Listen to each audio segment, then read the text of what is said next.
This is Karen with newclevelandradio.net, and it is time for Brief Belief. And today's subject, we don't have a guest, and we don't have a guest for a very particular reason. We're going to talk about all different forms of grief. But I noticed, and I don't know how many of you have noticed it amongst friends or colleagues or even strangers mentioning that Mother's Day is the worst day in their life for whatever reason. Maybe they've lost their mother. Maybe there's somebody who wanted to be a mother but never was able to have a child. So many reasons. And from that, I started hearing people just grieving about so many other issues in their life. And so we want everyone to know that this podcast is not just about someone who has died in our life, but things that feel like death that cause grieving. So I'm going to turn it over to Alison, because Alison has been so gracious, and I thank you so much for this, saying I am more than glad to lead the discussion. So it's in your lap. Okay, that sounds great. So even though grief can be many, many different things, we really are focusing on Mother's Day, the grief of Mother's Day, because everyone has a mother. So whether or not you have children, everyone has a mother. And either your mother is still here or gone, grandparents, grandmothers. And so it can be, the grief of Mother's Day can be someone who's never had children. So I've never had children. And many times when I'm able to sleep in and do whatever I want, I'm happy about that. And some days I'm not. There is the grief of having a miscarriage. There's the grief of not being able to have a child. So I have friends who waited for a while, and then when it came down to it, they weren't able to have a child. There's the grief of being adopted or having adopted. So basically this conversation is going to be, oh, one last thing that I'm forgetting, the grief of being estranged as a parent or a grandparent, being estranged from biological parents, adopted parents, grandparents, and the pain of that. And so Mother's Day sort of brings that entirely to the front. If you're someone who's never had a child, there's this day that doesn't celebrate me. I've never had a child. People have lost children for one reason or another, the grief of it. So I want to open it up. I remember a while ago, I was asked to do a podcast, which kind of puzzled me. I'd been talking about grief, but it was called Spotlight on Motherhood. And the host never said that I did not have children. And it really upset me because although I had a lot to say about grief and the ways to move through grief, her not acknowledging that I did not have children myself made it much harder for me to have an honest conversation. So I'm going to open it up on this topic of Mother's Day and grief in any form. So Alison, while you were talking, I was thinking about how Mother's Day brings up so many emotions for so many people because there's so much going on Mother's Day. You know, you've got your mother, which may have been a positive experience or not. You may be a mother and you may have lost children, you may be estranged. There's so many things happening, and there's so many mothers in our lives. So it's a very complex and complicated holiday that I think people just think, oh, it's just another day. It's another day to like spend money and make money for card companies, but it's a big emotional day for many, many, many different reasons. And I also think a lot of times what happens with Mother's Day and oftentimes other holidays um, is that we don't necessarily deal with or sit in or experience our grief. We try to shove it away, not look at it. And what we don't realize is that grief is accumulative. So if we're not dealing with stuff from way back when, it can just, you might think you're fine on Mother's Day, and all of a sudden you're just overwhelmed with emotion. And it might have nothing to do with mothers. It might have to do with the 10 other grief or loss experiences that you've had in the past that are now coming up right now because there's this event happening.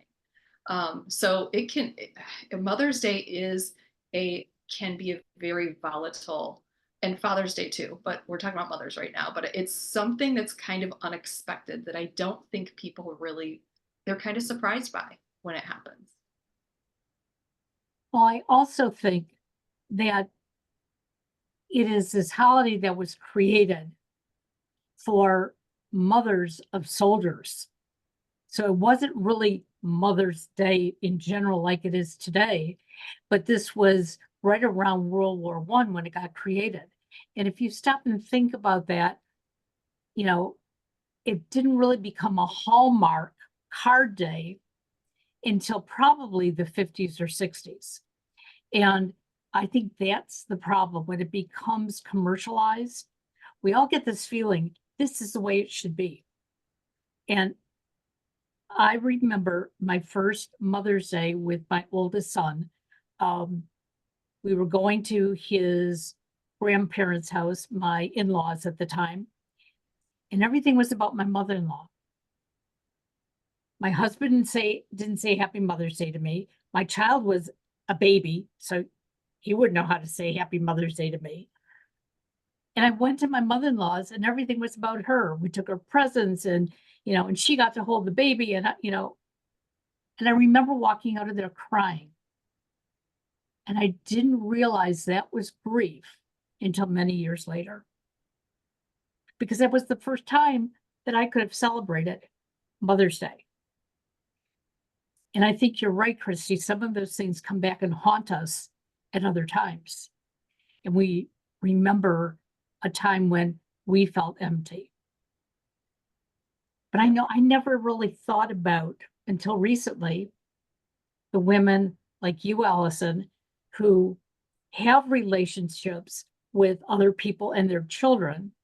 And there is a mothering that you do there.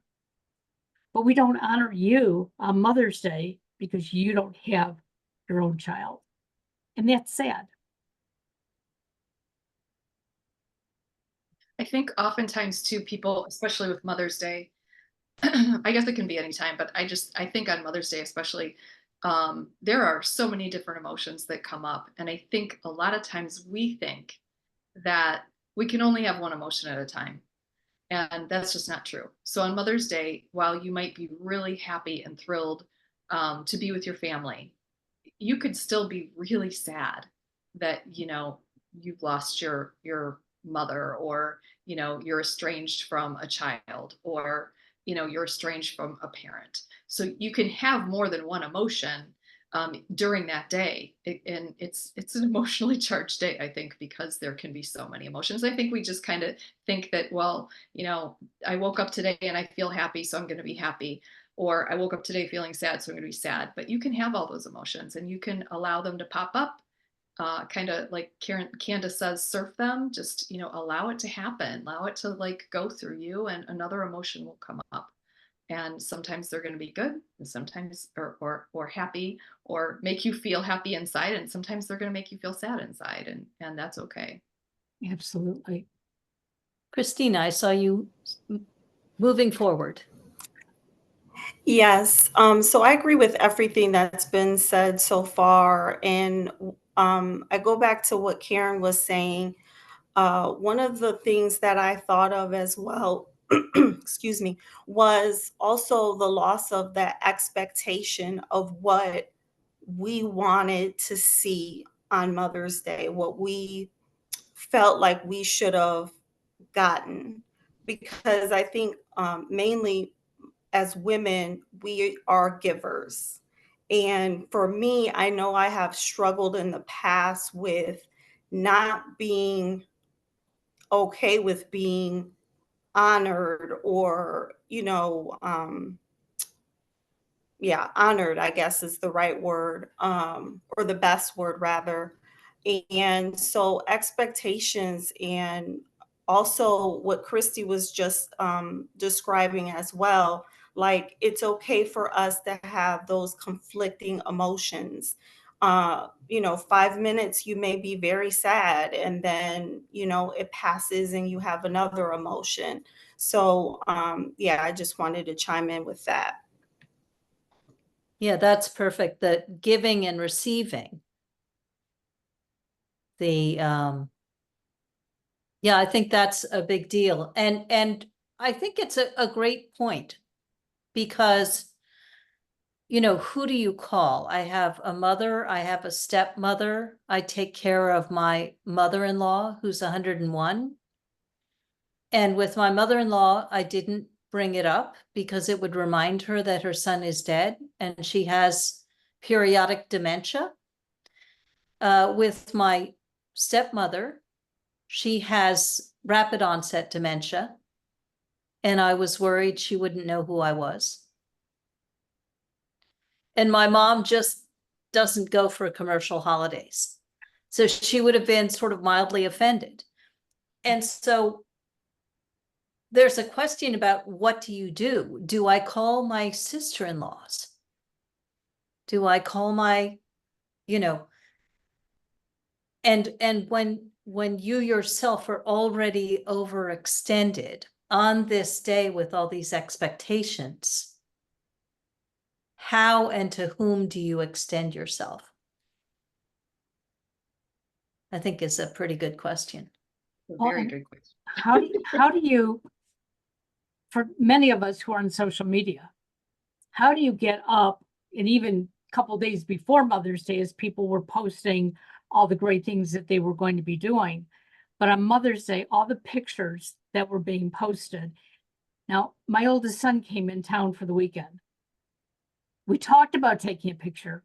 We never took a picture the whole weekend. This is the second year in a row they've been home for Mother's Day. We just forgot because we were enjoying each other's company. But I remember on that Sunday, somebody responded to something I posted and they said, "Did your son give you flowers? Did you get a gift? What did your son in Texas do?" And my response was, I don't have to share that. Because what am I competing? I don't want to compete. I want it to become a day that I can just enjoy, whether my son comes in town or not, if I go to see him or if I choose to stay home alone. But there are these expectations. And if you scroll back on your social media, you'll see people, all their flowers and all their cards and their candy. And, now I did appreciate, I have to say this, I did appreciate seeing Christy's family on Facebook because I love her family. And so seeing them all together always makes me happy. But they get together. Too. But you guys get together, whether it's Mother's Day or it can be a Friday, and they can all gather together, But the way she shares that is in such a way that, it's not boastful. This is who we are. Yeah, and this year we didn't get together for Mother's Day because people couldn't. So it was actually a week later, and I was actually gonna comment about this. So I'm glad you brought it up. I found it interesting the way I felt this year. I always feel uncomfortable posting on Mother's Day for that very reason, because I know there are so many hurting people out there. At the same time, I do want to celebrate my family. So it's this weird balance thing. And this year, because we didn't do our normal, we still did something, but we didn't do our normal thing for Mother's Day. I didn't post about it. All I posted was a picture that my husband's a photographer, so one of his pictures, and just said, happy Mother's Day to all the different kinds of mothers out there. And I felt so much better. It was weird. It was this like, I don't think I realized that I felt this way when I posted on social media until I didn't have anything to post, and it actually felt like a relief that I wasn't hurting anybody out there. So it's interesting you brought that up, because I wanted to say this, but I didn't really know how to say it. So I'm glad you brought that up, Karen. And then we did get together for our normal Mother's Day, and it was a week later. And then I just posted a picture of our family and just said, Mother's Day a week later. Yeah. That was it. But it's interesting. There are so many expectations around Mother's Day, and even just the days leading up to it are stressful.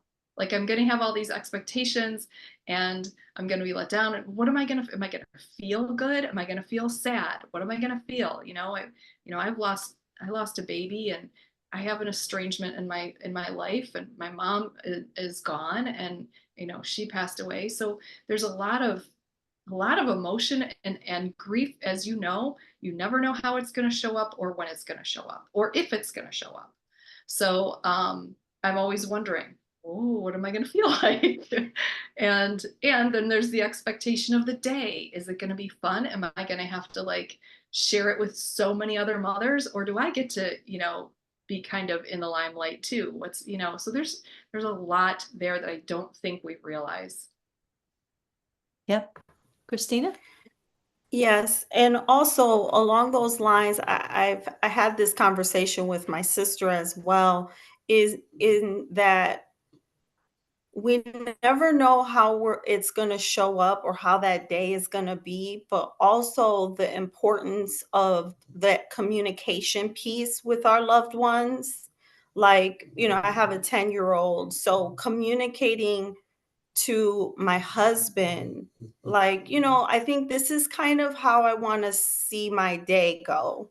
I don't want to have to do X, Y, and Z, or just the dynamics with respecting him as well with his mother, and just how is that going to work. So yeah, the communication piece, I think, plays an important role as well with our expectations. And that's one of the things I've seen on this site that I joined. It's called the Ethels, and it's all part of ARP. And so many women were so upset because of estrangements in their family, or husbands who don't encourage the children to do certain things. And I learned a long time ago that if I want things to be a certain way, I do have to communicate it. Not that my husband doesn't want to do the things for me, but he doesn't think about it. It's like, I can't tell you how many times we've been in, the grocery store. He'll see flowers and I'll say, I'm going to buy you flowers. And it's like, no, I don't want you to buy me flowers. It's like, why? And the reason is that, I would like them to feel special. And so I finally explained this to him, and now we have this understanding. But one of the things when you talk about how memories hit you, and I think I shared this with Christy, that my son stayed until about 1 o'clock in the afternoon. He left for home, and my husband and I were sitting and watching a movie, enjoying some Hallmark movie, as it turns out to be. And all of a sudden I started crying, and I couldn't stop crying. And my husband said, honey, like, the movie, it's not sad. Like, what are you crying about? And I thought about it. And I realized that 2 years ago on Mother's Day, my youngest son moved away for the first time. That was for business, but it was heart-wrenching leaving on Mother's Day. Why didn't he leave a day or two before? Why couldn't he leave a day or two later? I didn't know why I was feeling that way. And when I finally figured it out, I fought with myself, don't think those thoughts. And it made it worse. So I think you're right, both Christina and Christy, when you say, when they come, you just have to work with them. And if you fight them, it's gonna hurt even more. Mm-hmm. But I do think Christina made another good point, which is that if you can plan out what you desire, you're much more likely to get it. And it's very, very hard to think because grief is energetically exhausting. It's very hard to think in the middle of it, in the middle of all the feelings. And so if you sort of think, well, I would really love for the day to go this way, or I would like to be celebrated that way. So I have another question to throw out, which is, how do you like and allow yourself to receive love?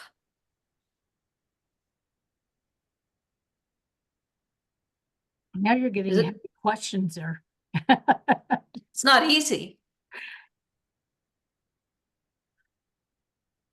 Not easy. It's not. As somebody who has suffered miscarriage and estrangement and loss of very close family members, there are some times that I don't want to love anybody because it hurts. It's that fear.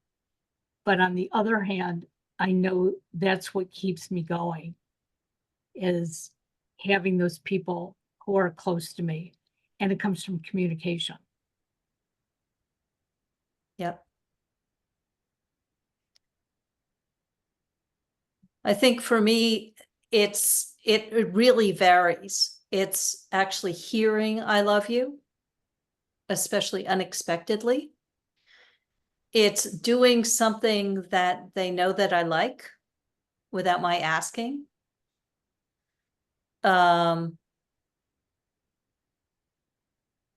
It can be just, my mother-in-law says, "How are you, love?" And I really receive it, because there are now days when she doesn't know me. But I think that there's the giving of love and the receiving of love, and that women, and especially mothers, well, it's my job to take care of everything. And that opening up to being loved is as important as the loving. And so if we reframed Mother's Day as a moment in which people were allowed to love us and we allowed it in, that could be really cool. Because it doesn't have to be our children. Nope. Well, I want you to know, when you shared your mother-in-law playing the piano, that was love. I mean, it gave me chills knowing that she's 101 years old, she's frail, she has dementia, and yet she's sitting there playing the piano and singing. Yep. I mean, that was a beautiful gift you gave to everybody on Facebook. Yeah, you should have seen the shower on Sunday. It was like I took the shower by the end of it. I love it. She's very reluctant. There are times she'll say yes to a shower and times she won't. And I'm sort of adamant about 1 or 2 showers a week. But you know, I'm not going to force her into the shower. So when she says, "Oh, I'd like to take a shower," we do that. And then she's very specific, you know, run the towel between my toes. They're not dry yet. And that's love. Like these very small things speak of love. And I think receiving might be noticing. Now I'm bringing it outside of Mother's Day at this point, as you can see. Because Mother's Day is kind of like an opening with masses of expectations. It's a time when everybody shows the A-roll. They don't show the fight to get the kid into the cute outfit for the photos. You're absolutely correct. And you know, as you say that, my youngest son, growing up on the spectrum, did not know how to celebrate anybody. Okay. One-on-one, you know, he could show you that he loved you, he could hug you, but if it was your birthday, anniversary, Mother's Day, whatever, he just, I mean, he became a nasty little kid because he didn't connect it. This past Sunday, Mother's Day, when he called, he said to me, "Do you forgive me for all my nastiness?" Oh. And I said, you know, that was just who you were. And that's what I grew to expect on Mother's Day, my birthday, whatever. But I realized that's only 2-3 days a year. The rest of the year, he was loving. He just didn't know how to make one person special. And so that's where the communication is. And, you know, Christina, you said it perfectly. If we don't communicate what we want or need, we're not going to get it.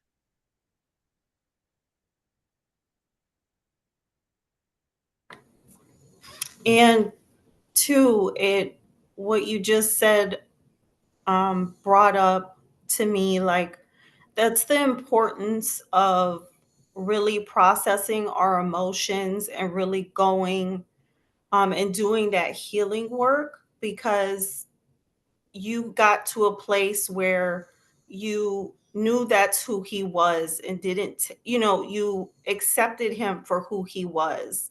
And I think that's what's so important about doing the work and being, you know, you open yourself up to receive love, as Allison was saying, and being able to actually give love as well.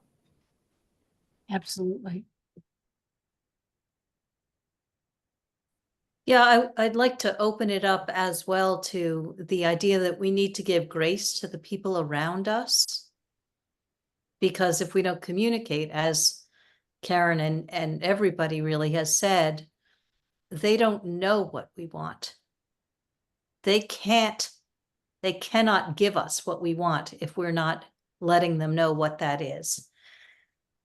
And grace to get it wrong.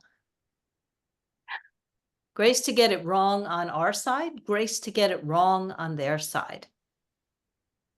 I think a forgiveness really has a place here. You know, I forgive you for doing the best you could and screwing it up.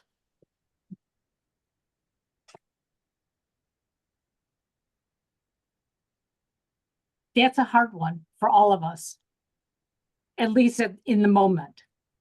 When we go back and think about it, we go, I shouldn't have gotten upset with that person. I should have accepted. My husband is not a true gift giver, but if I dropped a hint that I wanted something, he would go find it someplace and I would get it. It may not be wrapped up with a bow on it. It may actually come in the mail and I opened it up by mistake because it's addressed to him. But I've grown to understand that. And I used to get angry. It would be like, well, you know, you bought me this beautiful necklace like, why didn't you have it wrapped up? Why didn't you give it to me romantically? And he'd look at me and go, because I knew you wanted the necklace. So like, enjoy it. And it took the joy out of it because of the way I was receiving it. Mm-hmm.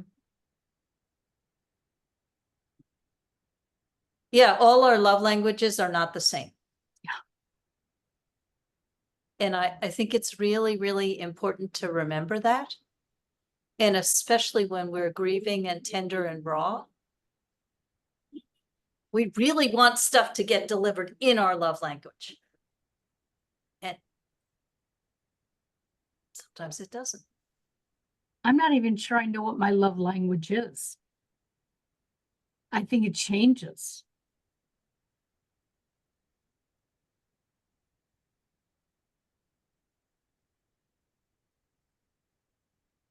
Yeah.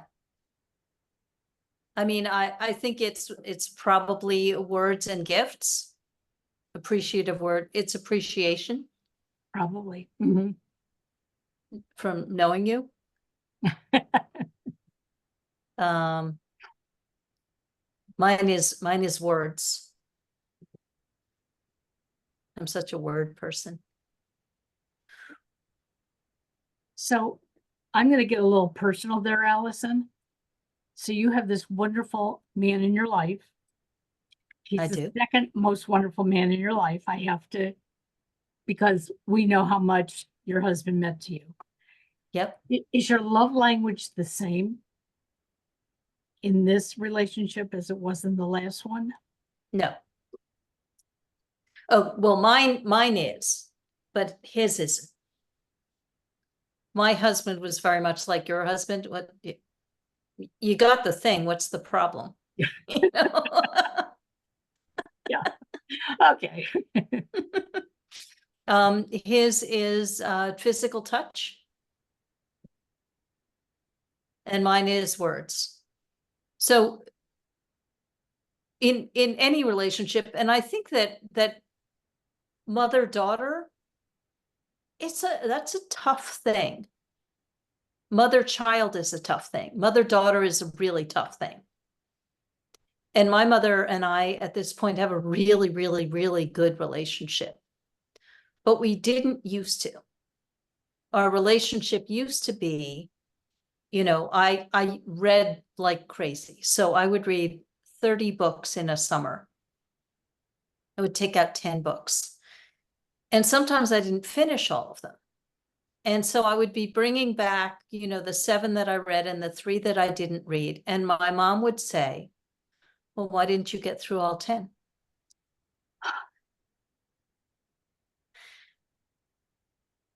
And eventually I said, you know something, Mom?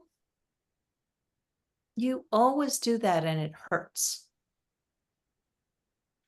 And she said, well, I thought I was encouraging you to, you know, to really do more. And I said, but it hurts. She never did it again. But I had never said, this is a pattern.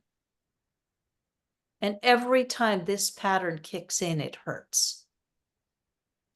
So can we talk about the grief of these patterns, these almost unconscious patterns that we have with people in our lives? So by my observation, the relationships with parents or step-parents and the relationship with grandparents is very different. So I could say and do things with my grandparents that I couldn't with my mom.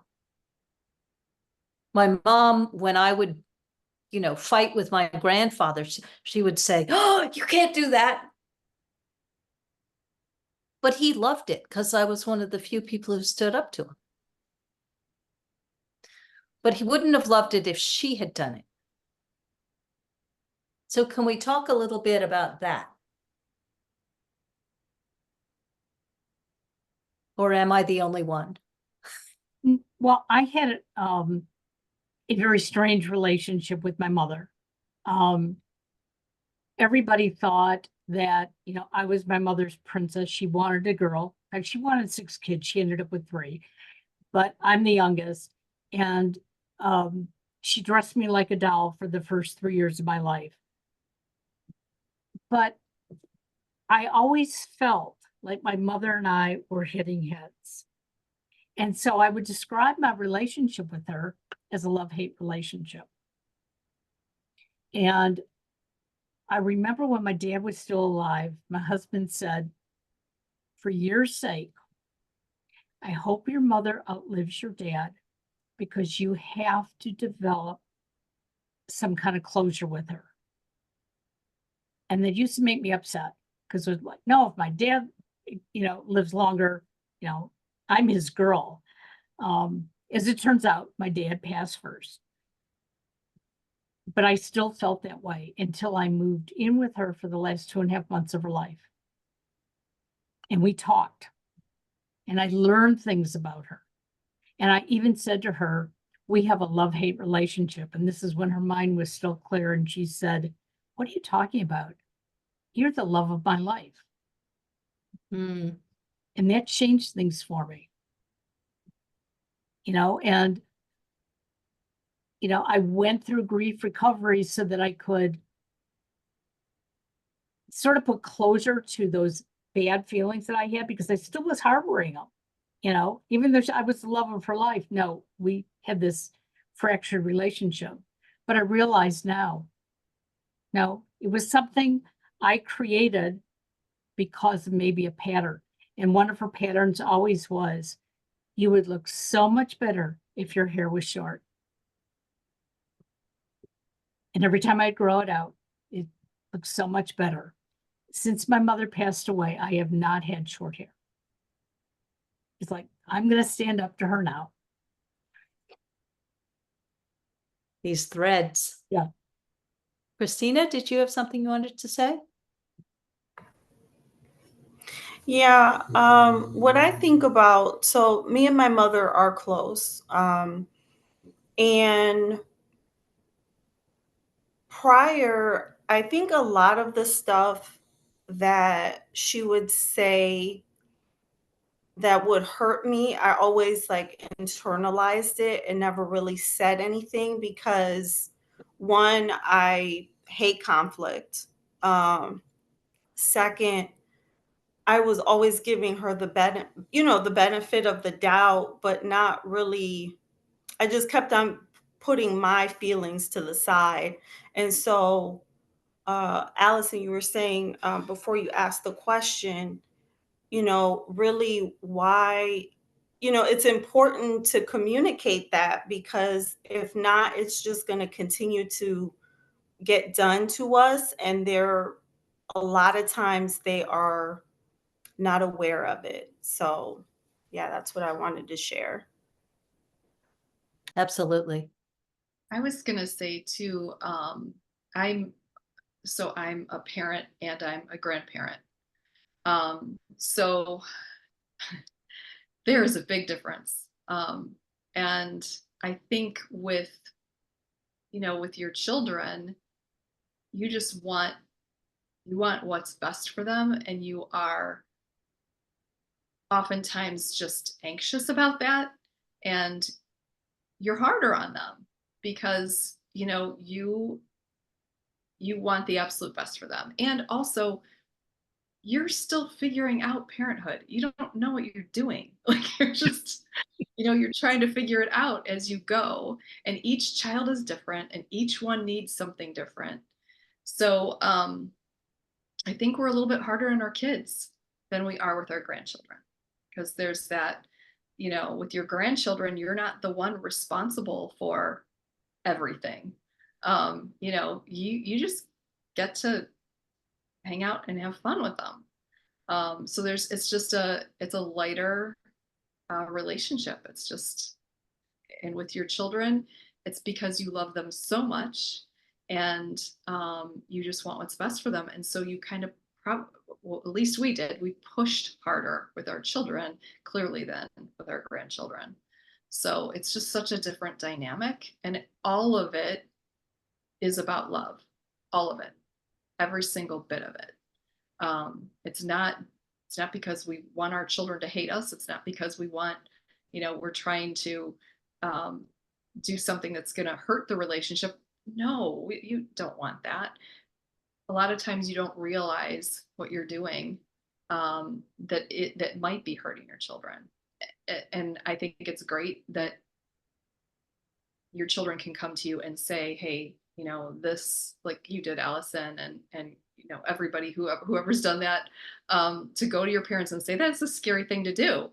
That's not an easy thing to do. And also, I think too, Christina, I think about you when you said that, you kind of put your feelings aside. I'm also wondering if you even recognize that it was happening in the moment. Like sometimes we can't even recognize it. We don't see it.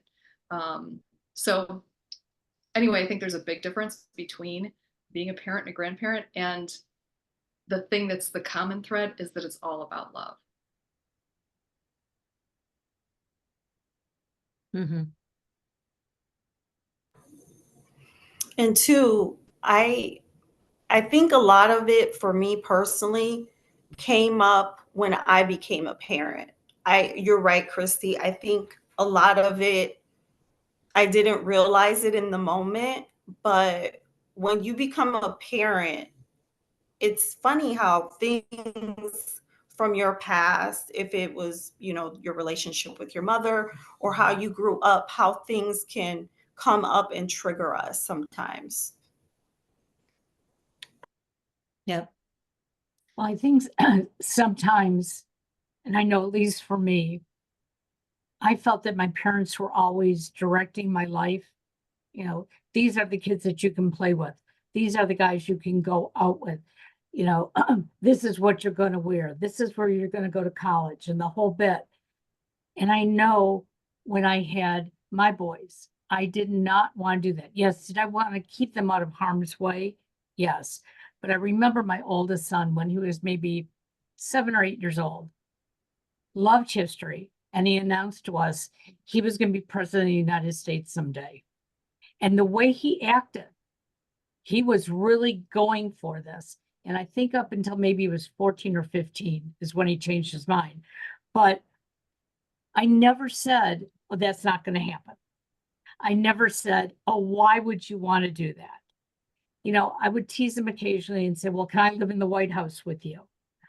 But I also asked him, why do you want to be president? And he came up with some really good social answers as a young child. So, but if I would have said that to my parents would have given me every reason why I couldn't do it and may have, anchored me in the house so that I would never go that far. And that's just the difference in generations and parenting skills. And so I think we do make changes. And Christy, you have 5 kids, and I'm sure you didn't parent them all the same way. No, they all needed different things. Exactly. Yep. The other thing I think is really cool too is that to be able to go back or even like I remember when my kids were little, if I did something that later I was like, why did I do that? I would just go to them and tell them. I would apologize and just tell them, I shouldn't have done that. That wasn't okay, and apologize to them. But I guess just kind of going along with this idea of grace, just having grace for yourself as a parent. And then, me having grace for my parents, and just realizing, the bottom line is there are all these emotions and and there are all these feelings, and not to say that they're not important and valuable and that you shouldn't feel them. You should. And there may be hurt that has come from them. And that all needs to be recognized and dealt with and worked through. But also having grace, if you can get to that bottom line, if it is true for your situation, that it was really truly about love, that they just wanted what was best for you. For some people, that's not the case, but for many people, thankfully it is. And so if just that idea of having grace for yourself and having grace for the loved ones around you who've tried to, walk through life with you and made mistakes. Yeah, there can be also pain inside families. So I have 2 sisters, and one has a little girl, and the other desperately wanted to have a child and tried IVF, tried everything, and was unable to have a child. So within our family, there's this sadness between these two sisters who are very close. And I don't call either of them, you know? And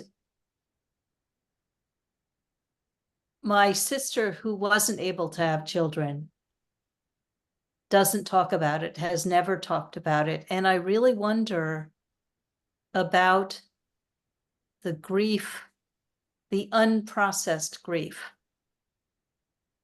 that is for her, especially as she sees my other sister with her little girl growing up.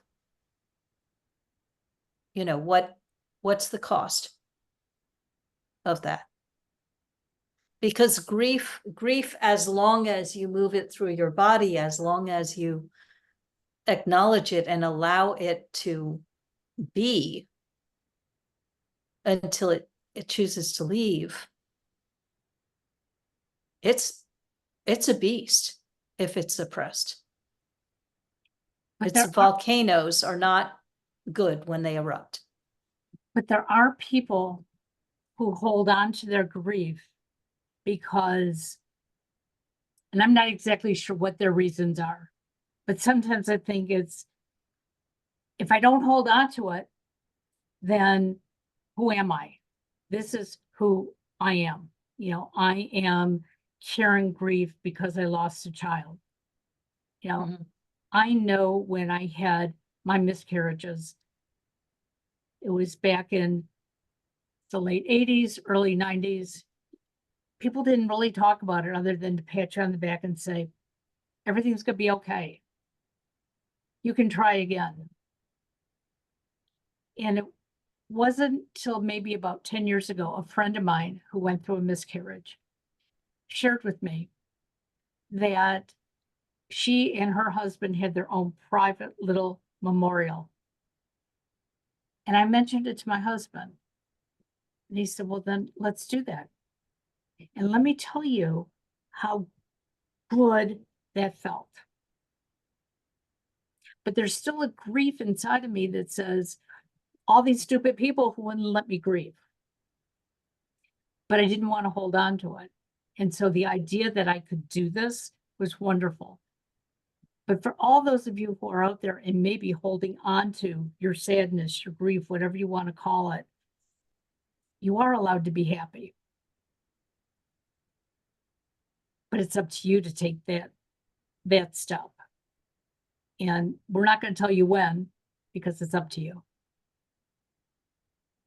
I think it's really important to remember that none of us are one thing.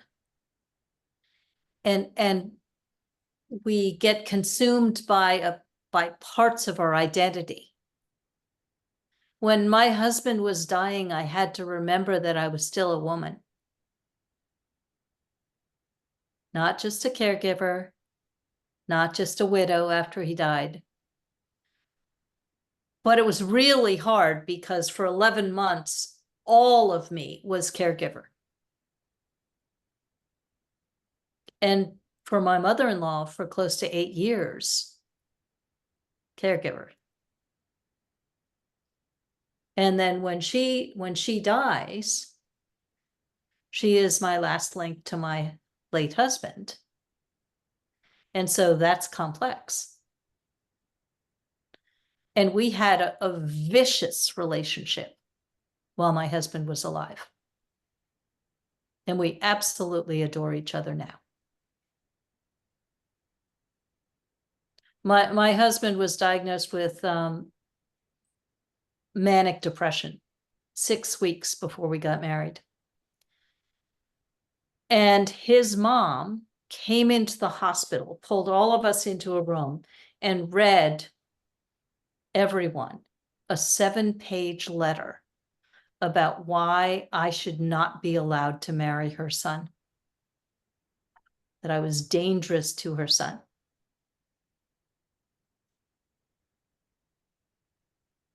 in psychiatric lockdown. 6 weeks before we were getting married, when I had just found out that he was bipolar. So to say that my feelings about my mother-in-law have been complex across the last 30 years is sugarcoating it. You know, we went out after each other many times with claws bared, and I adore her.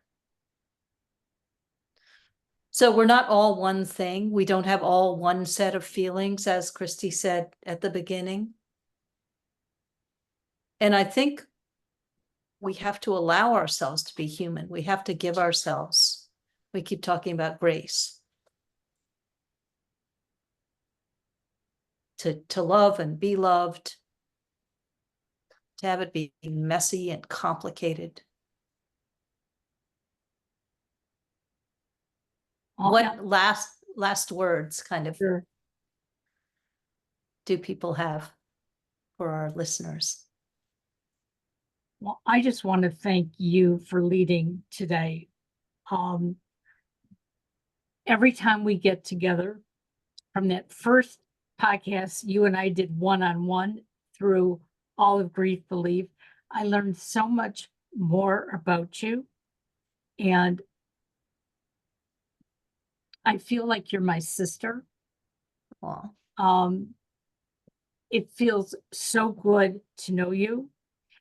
And just what you've been through, just what you talked about with your mother-in-law shows that we all have the ability to heal. And I want to thank you for that. thank you for pulling this all together. Yeah. None of us would be here without you. Well, I think so many people need this. And as I keep saying, and Chrissy and I talk about once a week, and every time I say to her that I am so grateful that I was able to put this together. But I'm so grateful for the knowledge that I get from each and every one of you every month when we do this podcast, because it makes me feel human again. You know, my feelings are real. They're very similar to all of yours. But as you all know, we're taking a month off. I think after today, we probably need a full month off. But to our listeners out there, Father's Day will be in June. And many fathers are going to go through the same thing that mothers have just gone through. So let's be kind and let's communicate. And when we come back in July, maybe we could learn a little bit more about your sister and her recovery, Christy. It's been a while, and you know, we're all rooting Connie on, and it sounds like she's doing exceptional. So Yes, I'm excited to have her back again. that would be wonderful. Okay, everybody, have a great day and a great month off, and we'll talk in July. Take care now. Bye-bye.